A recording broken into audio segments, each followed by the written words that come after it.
कुणबी प्रमाणपत्र मिळावे यासाठी आपण आता 30 मेला आंदोलन केलं होतं. त्यानुसार सरकारनं आता त्याच्यात सुलभता आली पाहिजे, प्रमाणपत्र वाटप झाले पाहिजे असे आदेश विभागीय आयुक्त आणि सगळ्या जिल्हाधिकाऱ्यांना मराठवाड्यातल्या दिले. त्याचबरोबर त्यांनी SOP नव्हती, कार्यपद्धती केलेली नव्हती, त्यामुळं ती कार्यपद्धती करणं गरजेचं होतं. ती SOP त्यांनी केली. एक मुद्दा आहे त्याच्यात घेण्यासारखा पुन्हा, परंतु बोलणं झाल्याच्या नंतर त्यांनी सांगितलं की आम्ही यानुसार व्यवस्थित होतं आहे, वाटलंच तर बदल करूयात. 1-2 शब्द आहेत ओळ म्हणण्यापेक्षा, ते होऊन जाईल म्हणे, त्याच्यात काही अडचण येणार नाही. मराठवाड्यातल्या मराठा समाजाला कुणबी प्रमाणपत्र मिळतील यावर आमच्यावरती विश्वास ठेवा, असं विखे पाटलांशीही बोलणं झालं आणि लाड साहेबांशीही बोलणं झालं. त्यामुळे आमच्यावरती विश्वास ठेवा. हैदराबाद गॅजेटियरच्या JR नुसार आणि आत्ता दिलेल्या SOP नुसार मराठवाड्यातल्या मराठ्यांना कुणबी प्रमाणपत्र वाटप करायला कसलीही अडचण येणार नाही. परत मी त्यांना असं सांगितलं की पुन्हा व्हॅलिडिटीला अडचण नको आहे. ते म्हणले इथून पाठीमागं दिलेल्या व्हॅलिडिट्या, इथून पाठीमागं दिलेली कुणबी प्रमाणपत्र आणि इथून पुढं देण्यात येणारी कुणबी प्रमाणपत्र या दोन्हींच्याही व्हॅलिडिट्या थांबणार नाही आहेत मागणी केल्याच्या नंतर. याही विषयावरती त्यांच्याशी चर्चा झाली. SOP मधील 1-2 शब्दाचा विषय होता. ते म्हणले अडचण येणार नाही, आली तर आम्ही येत. सरकारने दिलेले शब्द पाळला की आणखी काय राहिले? नाही, आणखी राहिलंय, पण समाधानी एवढ्यासाठी आहेत थोडे, पूर्ण समाधानी नाही पण थोडे एवढ्यासाठी आहेत की त्यांनी जी तळमळ केली मराठा समाजाच्या वेदना बघून आणि त्या दिवशी जो शब्द दिला विखे पाटील साहेबांनी आणि लाड साहेबांनी, आणि विशेष करून त्यांना फडणवीस साहेबांचे सुद्धा फोन होते त्या दिवशी. त्यांनी मला काल सांगितलं हा विषय की फडणवीस साहेबांसुद्धा सारखे फोन होते की आपण मराठवाड्यातल्या मराठ्यांना आरक्षण देऊयात, त्यांचं ते हक्काचं हैदराबादचं गॅजेटियर आहे, त्यामुळं कामं मात्र पूर्ण करा आणि तुम्हाला जिथं जिथं अडचण येते आणि तिथं मला सांगा, असं फडणवीस साहेब विखे पाटलांना आणि लाडसाहेबांना बोललेत. हे मला काल सांगितले त्यांनी की त्यामुळं आता अडचण येणार नाहीत, अशा स्वरूपाचं काम मराठा समाजासाठी मराठवाड्यातल्या करूयात. म्हणून थोडं समाधानी याच्यासाठी म्हणलं की आता वाटतंय त्यांच्या बोलण्यावरून की मराठवाड्यातल्या मराठ्यांना 100% कुणबी प्रमाणपत्र मिळणार. पुन्हा ते रोष आणि नाराजी मराठा समाजाची त्यांच्या अंगावरती सरकार घेणार नाही, ही आता अपेक्षा आहे.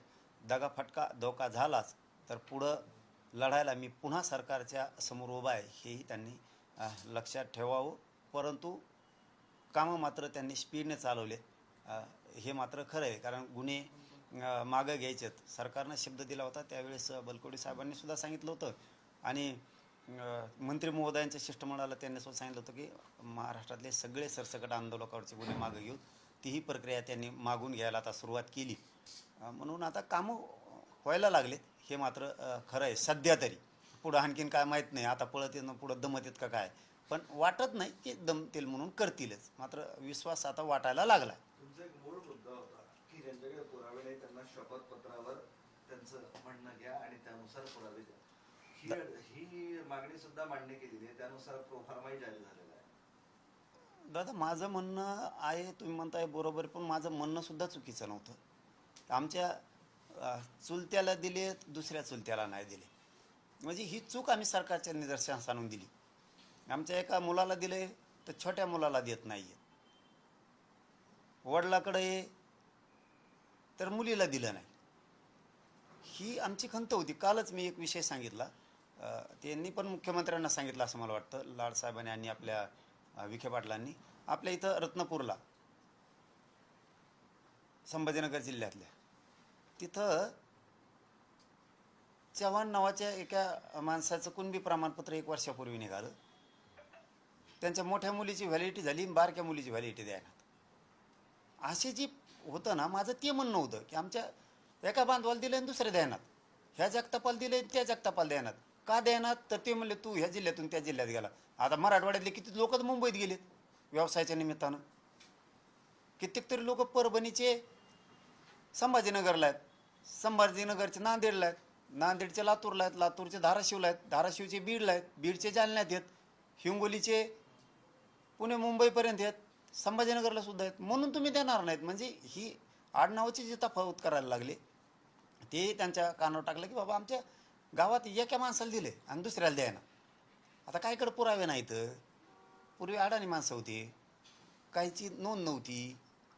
मग तुम्ही हे का कराय धरत नाहीत? हे रक्ताचे आहेत ना. म्हणजे ओबीसीतल्या तुम्ही नात्यांना दिलेत, नातेवाईकाला पोट जात उपजात म्हणून, आणि आम्ही आमच्याच लोकांना मागतोय. त्यांच्या ते लक्षात आलं.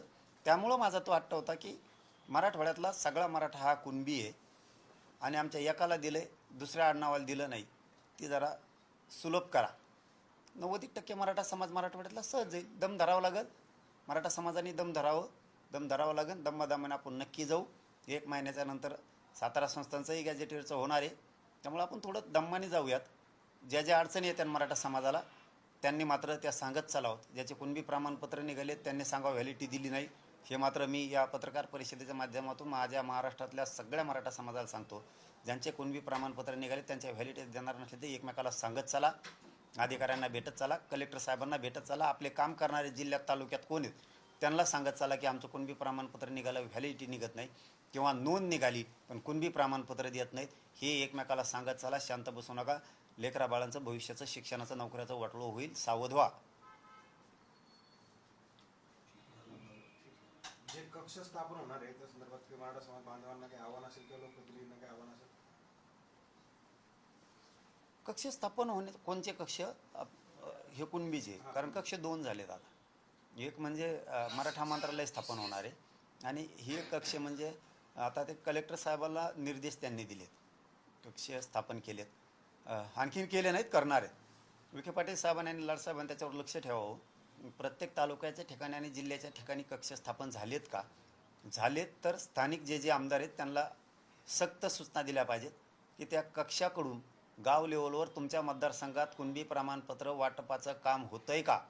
आणि मराठा समाजाला सुद्धा याचबरोबर माझं आव्हान आहे की आता आपण आपल्या आमदारांना सुद्धा बोला, माझ्या आमदाराला पण बोला की मराठा समाजाचे जर आता SOP निघाली, हैदराबाद JR निघालाय, तर आमचे कुणबी प्रमाणपत्र का मिळत नाही आहेत ते मिळून देण्यासाठी तुम्ही सुद्धा पुढं व्हा. हे आमदारांना सुद्धा ताकीद देणं मराठा समाजासुद्धा तेवढंच गरजेचं आहे. जसं आपण हक्कानं त्यांना मतदान करतो तसं हक्कानं त्यांना भांडून सांगा की आमच्या कुणबी प्रमाणपत्रासाठी तुम्ही सुद्धा पुढे व्हा. तुमच्या कामात तुम्ही बिझी राहा हमेशा, आणि आमच्या लेकरांचं वाटोळं करा. हे आमदारांना, सगळ्या प्रतिनिधींना बोलणं गरजेचं आहे. ते कधी पण त्यांच्या कामात बिझी असतात, कधी पण ते त्यांच्याच याच्यात गुंतलेले असतात.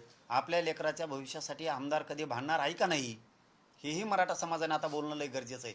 आता आम्ही लढून रक्त जाळून उन्हातानात बसून आम्ही ह्या गोष्टी मिळवल्यात, तर मग आता मराठा समाजाने आमदाराला बोललं पाहिजे आम्ही ह्या मिळवल्यात. आता इतक्या खस्ता आम्ही खाल्ल्यात मराठा समाजानं, गरिबानं, तर तुम्ही कमीत कमी अधिकाऱ्यांना तर बोला आमच्या लेकराच्या कल्याणासाठी. हे मात्र टाईट करणं, आमदार, खासदार आणि मंत्री यांना सगळ्यांना, माझ्या आमदाराला सुद्धा, ते सुद्धा मतदान घेतो आपलं, यांना सगळ्यांना टाईट केलं पाहिजे आपल्या लेकरासाठी. इथून पुढच्या काळात मराठा समाजाने एक गोष्ट लक्षात ठेवा, पुन्हा सांगतो की आमदार, खासदार, मंत्री यांना सांगत चाला की आमच्या प्रमाणपत्राच्या अडचणी आहेत नसता.